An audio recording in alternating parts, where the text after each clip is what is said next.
Welcome to the lab, the perfect sterile environment where every tech demo works flawlessly. The irony is the technology we're showing you today is built for the exact opposite of this. It's for the real world, when things get messy.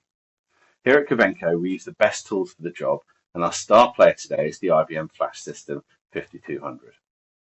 For this demonstration, I've intentionally stripped everything back to basics, so there are no distractions. I want you to see how just simple and effective and powerful this technology is at its core. So our massive enterprise cluster today consists of a single ESX host. But that's precisely the point. It doesn't matter if this was one host or 1,000. The process is just as fast and effective because cyber resiliency isn't a theory, it's a set of practical steps. And today we're going to walk you through them. You'll see us create snapshot policies. We'll apply it to a volume group in less than 3 minutes. Then we'll get to the clever part.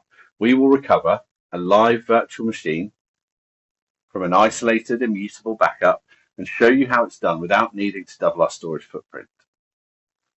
This is how Covenco, using powerful IBM technology, turns a potential disaster into a manageable recovery event. Just a quick shout out to my colleague Steve and our colleagues in IBM, especially Greg Lee. They were on a webinar that we first did for this technology and brought up some brilliant points that I want to make sure we cover as we go. First, what are we actually doing? It's important to note that safeguarded copy isolates backup copies from your live production data. And this means cyber attacks, ransomware, or even a malicious actor can't touch them. While we're using VMware today, this strategy works just as well for IBM I or AIX environments. So if we look at the setup, we have our 5200 with 6 FlashCon modules. I could do a whole other webinar on FlashCon modules, and I'm inclined to do that at some point in the future, so please watch this space. We've got a single pool, pool 0, and within that pool, we've got a single M disk constituting that space. The whole process is based on snapshots, which you and I know just point-in-time copies that we can roll back to. IBM has simplified this process over the years, and it's so easy to manage and set up that sometimes I kind of don't feel like I'm always doing it justice. We've got 2 components. We've got our policy, our snapshot policy, and then we've got our volume groups. Now, for your edification, I've got a load of Blue Peter ones that I've done earlier, so they've been rolling in the background, taking those snapshots at junctures, but I will show you how simple it is to create a policy, create a volume group, create a volume, and protect that data. So we go to policies, snapshot policies. We'll create a snapshot policy up here and we'll give it a name. I like to name the conventions to mean something to me. So I've got the policy type, the frequency, and the retention, how long it's going to be kept for. My colleague Greg at IBM rightly pointed out that this is where the real planning comes in. You'll need to decide on your recovery point objectives and recovery time objectives, those RPOs and RTOs that everyone's talking about, in order to ensure that you've got the right fit of safeguarded policy for your environment. We would love to be part of that conversation, so please bear us in mind. And for this purpose, I'm going to create one that is every 12 hours and is kept for 10 days. So here we set frequency hourly, and we go down to select the number 10, and we keep that for 10 days. We then move to our volume groups. We create a volume group here, use it top right of the screen, and we give this, again, a name for us to remember everything by. Now, a volume group is just a logical container to apply policies to protect, whether that's through replication or snapshot, that data that you deem precious. Let's call this one ESX data stored. We'll then move to our volumes and we'll create a volume. Again, we're not doing this for real. I've got a load that I created earlier. This is just to help you understand the initial setup. So we'll call these 5200 DS01. We're just going to give that nominal capacity, 10 gigabytes. We'll save, we'll create the volume.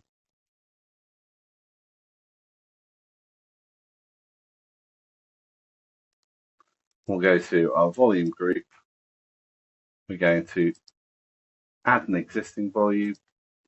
Note that you can't add more than one volume to one volume group until one-to-one mapping.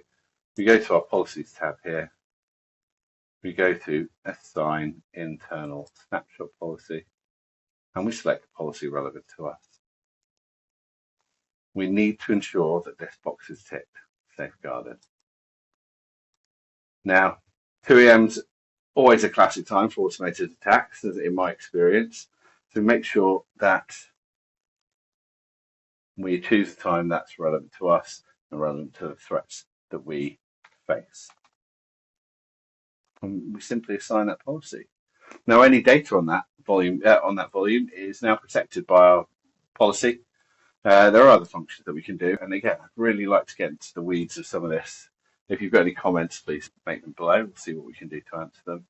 Otherwise, we're ready to go with our real demo. Now, I've got a volume group here that was created some time ago, Lab ESXBG. It has 2 volumes in it of 1 terabyte each. I've got 26 snapshots, and it is safeguarded via its safeguarded policy. Those 2 data stores I've mapped to my single ESX host. I have a VCSA just so that I can move stuff around. Let's put ourselves in a recovery scenario. Every environment has its challenges. Names might not be consistent. This is just one specific scenario of a mistake that employees made. We're going to delete the do not ever delete VM. Now, we should know by the name not to delete it, but as I said, these things happen in environments. So this is a really basic Windows Server 2012. No comments about how old that is, I understand. We will shut that down. And we will blame management because they told us to. We'll delete that from the disk. And then in our enterprise environment, multiple alarms are going to be going off. Users are going to be unhappy. As I said before, depending on the recovery scenario, whether there were files encrypted within that guest or whether the entire guest was encrypted is irrelevant to what we're doing now. The process is the same and it is robust. So I, as the administrator of the storage, will be given an alert. I go to my volume group. My 2 volumes are in there. I look at the policy. I know I've got an hourly frequency saved for 3 days. So really, I only need to go back to the last hour. But what we will do is navigate to our snapshot window. We will go back 2 hours. So we've got 12:31. Click on the overspill menu, create thin clone. Now this is where we're going to create the recovery group. So I'm going to call it SGC recovery. The thin clone will only take the space the changes are made. So the footprint of that thin clone will be absolutely tiny. We'll go to pool 0 and we'll create that volume group. Now what we'll see in the volume groups window is our SGC recovery. And in there are our 2 volumes with a suffix of -0. We can rename these to suit our needs, so we'll just quickly rename that to SGC recovery. I'll take that, rename.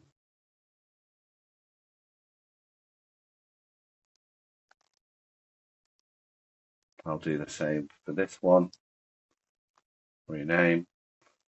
We can have a look at the actual used capacity.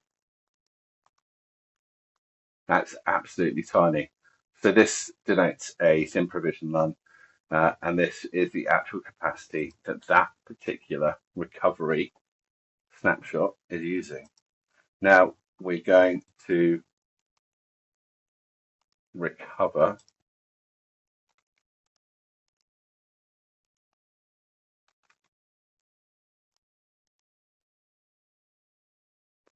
both of these to our environment, and this is the key point. So within a couple of clicks, we've created a recovery volume group. We've got the thin clones. We've renamed them to something relevant to us. I'm going to map the first one to our host, ESX Lab host 01. That's alongside the live data stores as they stand at the moment. It always goes slow when you want it to go fast. Now that will happen in the background. The GUI is obviously can sometimes be a bit slower than CLI. We'll go to our cluster, which is not a cluster. We'll rescan our storage. We're going to scan for new VMFS data stores. And then what we're going to do is go through the process of adding it. So we right click on our host, we go to storage, new data store, VMFS, we check our lab host. And again, dependent on how up to date your drivers are or how quickly your system responds, this should just take a few seconds. And we can see there that it's now populated. We'll do a quick check. We take the NAA ID, we reference that against the UID of the volume to make sure that we've got the right one, 3A and 3B. So we've mapped 3A so far. That's 3A. Because this is a snapshot, it's going to have exactly the same disk signature as the other data store 01. So we click next and we're going to be given a warning. It's really important at this point for when you're practicing those recovery scenarios or testing this, that we assign a new disk signature. So once we've clicked that radio button, we go through to finish.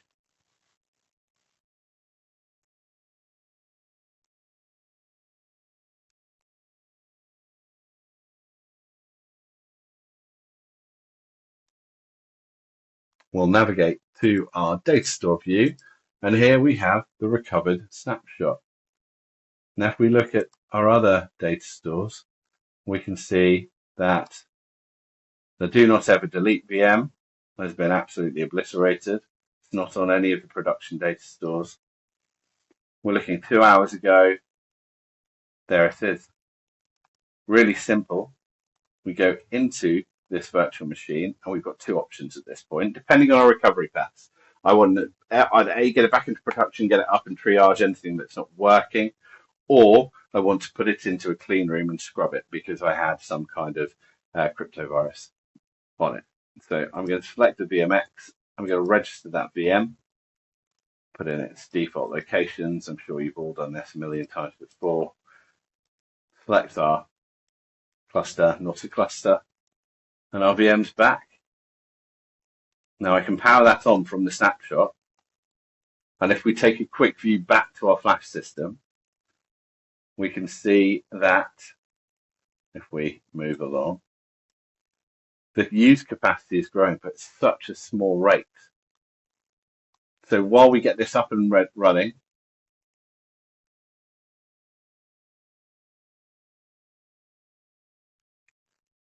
we'll see that there is an exclamation on that with a question about the virtual machine. So whether it's been moved or copied, we need to answer that first.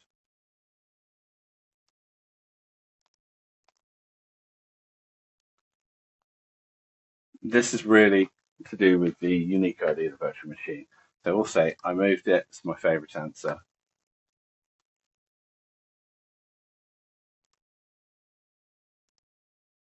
We'll see our virtual machine power up. Super quick. What we can then do is migrate that back to our production workloads, our production data stores.